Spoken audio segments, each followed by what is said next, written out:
Bang, ganti lampu sen sama kencengin karbu dong.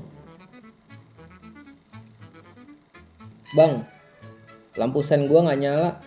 Terus kalau digas nggak mau lari nih. Kira-kira mana yang lebih masuk akal? Menurut gua sih yang B kan ya. Kalau kita konekin sama obrolan kita yang terakhir kemarin, ada yang tahu nggak bedanya di mana? Yang A, yang pertama itu contoh kalau datang dengan solusi. Sedangkan yang B, yang kedua itu contoh kalau kita datang dengan masalah. Kita lanjutin yuk skenario barusan. Bang, ganti lampu sen sama kencengin karbu dong, A few moments later. kata si abang bengkel. Ini lampu sen udah gua ganti, karbu juga udah gua kencengin. Besoknya datang lagi. Bang, coba rumah lampunya deh yang diganti. Sekalian dudukan karbunya juga. A few moments later. Ini rumah lampu dan dudukan karbu udah gue ganti. Besoknya datang lagi. Bang, coba deh kabel lampunya yang diganti sekarang. Terus karbunya juga sekalian aja deh diganti juga. One eternity later. Entah bisa berapa kali bolak-balik nih orang sebelum akhirnya tuh motor bener. Sekarang kita lanjutin skenario B. Bang, lampu sen gua nggak nyala. Terus kalau digas nggak mau lari nih. A few moments later. Setelah gue cek, ini ada konslet di kelistrikannya. Kabel yang ini kebakar nih. Sama karbu lo banjir. Makanya kalau digas nggak lari dia. Ini kabel perlu diganti. Kalau karbu ntar gue bersihin aja. Di mana? Lanjut nggak? Gas lo bang, lanjut. Ilustrasi barusan cukup lah ya. Buat ngasih gambaran kalau datang dengan solusi, maka kemungkinan akan boros waktu pengerjaan karena bolak-balik kan tuh, handoff rate-nya tinggi, ngabisin duit, ngabisin tenaga juga.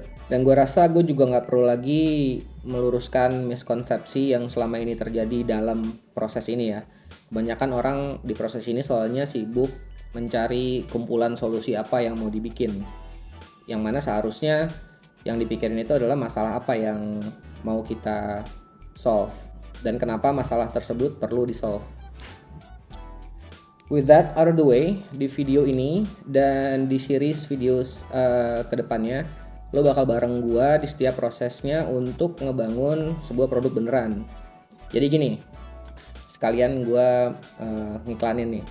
Selain YouTube channel ini, gua pun sedang ngebangun akselerator atau inkubator, namanya Brill App.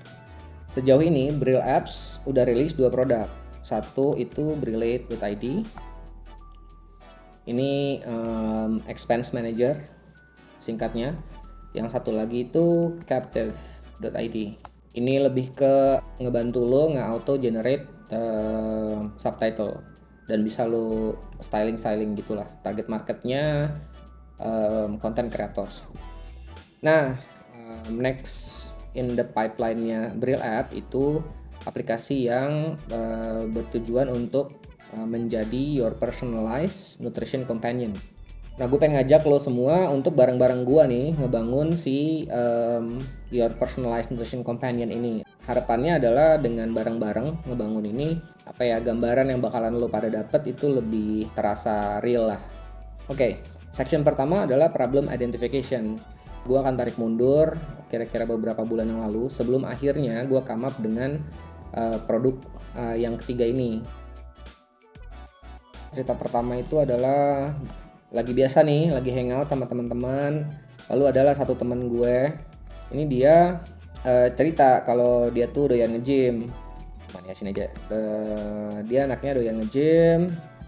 Terus dia tuh kesulitan nge-track dietnya dia. Hard to track diet, kandungan, nutrisi. Nah, nggak lama gue ketemu lagi nih sama salah satu teman gue. Dia juga punya masalah yang sama. Tapi kalau si Dixon tadi kan dia buat ini ya, buat maintain weight, ya kan. Nah, kalau si ibu teman gue ini tuh maintain health. sama tuh kesulitannya, bahwa hard to track diet juga dan kandungan nutrisinya. Cuman kalau yang ini dia bilang dia udah pernah pakai beberapa app, katanya banyak gitu aplikasi yang serupa lah yang nge-track kandungan nutrisi dari apa yang kita makan. Tapi aplikasi-aplikasi yang dia pakai itu masih manual dan ribet untuk inputnya. Nah, problem identification 3 serupa nih. Gue ngobrol juga sama salah satu teman gue. Awal pembicaraannya adalah gue lagi cerita ke dia bahwa gue lagi bikin Bril app kan. Dia dimana ide dasarnya adalah untuk release micro apps dan segala macam lah. Nah, dia kayaknya terpancing mungkin. Akhirnya dia ngomong gini ke gue, gimana kalau bikin aplikasi yang ngefoto makanan terus langsung terdata tuh kandungan nutrisinya. Bikin aplikasi foto makanan dan langsung mencatat kandungan. Ada yang salah kan sedikit di sini, yaitu dia datang ke gue dengan solusi. Nah, akhirnya ya gue balikin lagi kan, ini untuk solve masalah apa kira-kira. Ya singkat cerita, intinya masalah yang mau di solve sama, to track diet easier dan kandungan. Jadi gue memutuskan untuk bikin prototype waktu itu. Prototype jadi gue pamerin lah ke adik gue yang kebetulan soon to be pediatrician. Ada hubungannya lah dengan nutrisi dan segala macam kan. Ketika gue kasih lihat nih si prototype-nya itu, dia ngasih gue insight yang lumayan menarik, yaitu dari sisi di samping kita perlu nge-track diet, ternyata ada yang namanya RDA atau Recommended Daily Allowance untuk both micro and macronutrients. Gue juga baru denger nih ada RDA atau micronutrients. Jadi ceritanya tuh dari daily intake kita bisa disimpulkan apakah misalnya vitamin A lo udah cukup untuk hari ini, atau asupan kalori lo udah cukup dan segala macam gitulah ya. Nah, ini kan something yang memang perlu di solve juga kan, masalah yang perlu di solve juga lah, di samping dari susahnya atau sulitnya nge-track diet itu sendiri gitu. Jadi setelah kita track dietnya, some kind of data points yang bisa kita gabungin atau tubrukin sehingga tubrukan data tersebut bisa menghasilkan sebuah RDA gitu.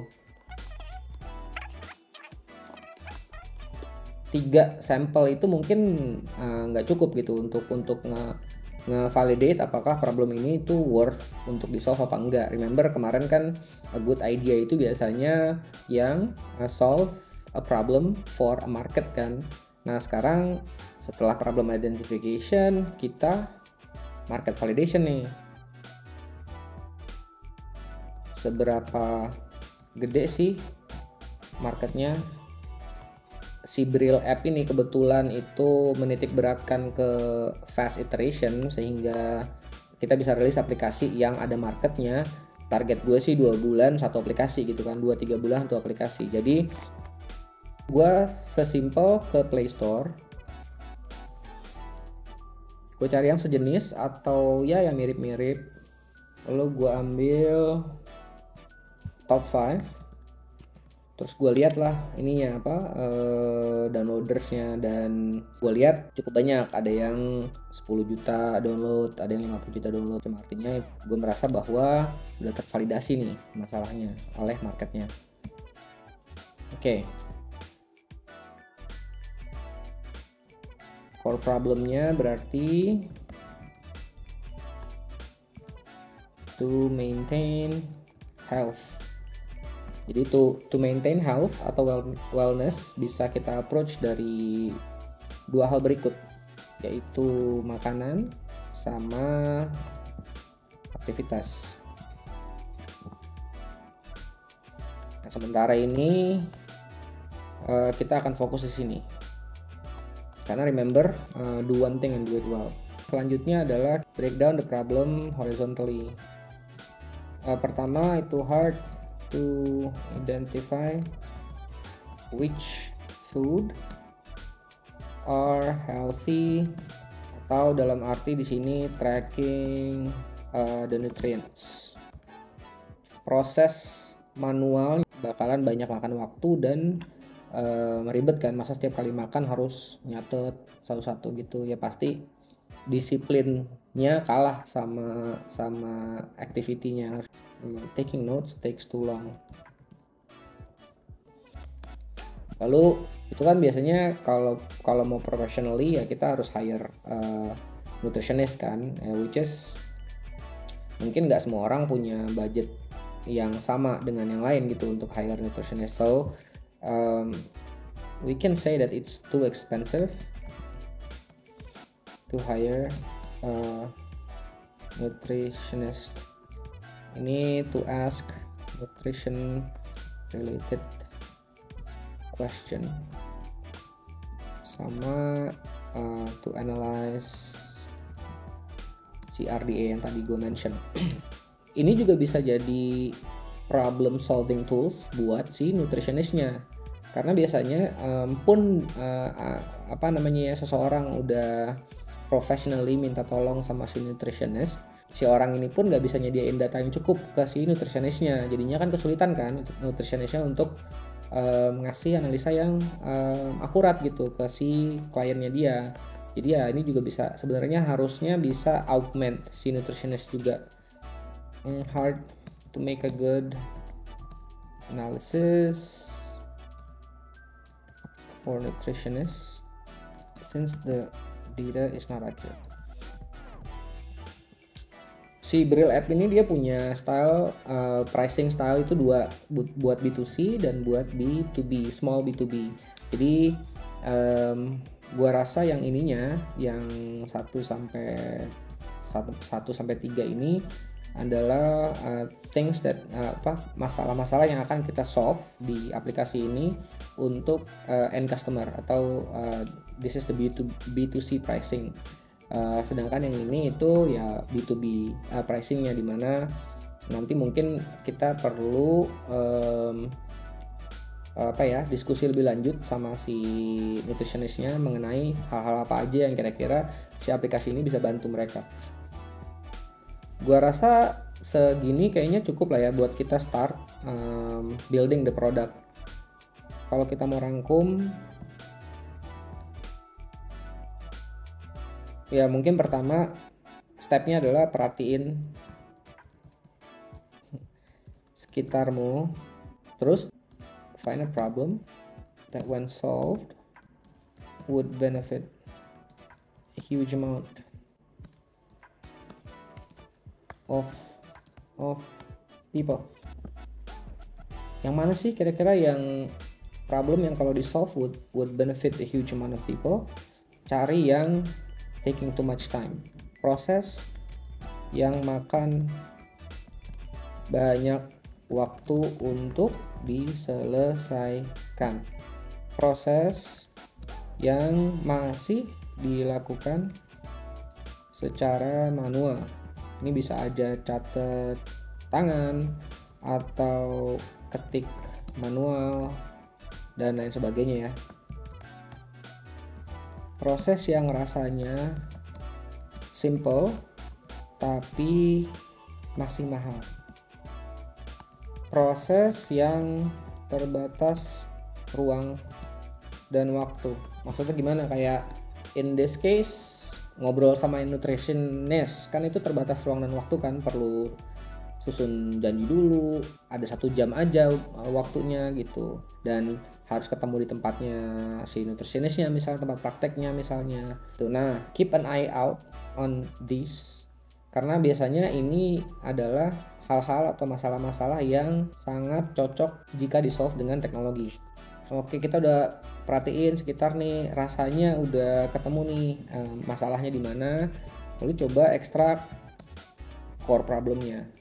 Kayak tadi setelah ngobrol banyak, akhirnya kita memutuskan bahwa core problemnya adalah to maintain health. Setelah itu mulai di breakdown tuh into horizontal child problems kali ya.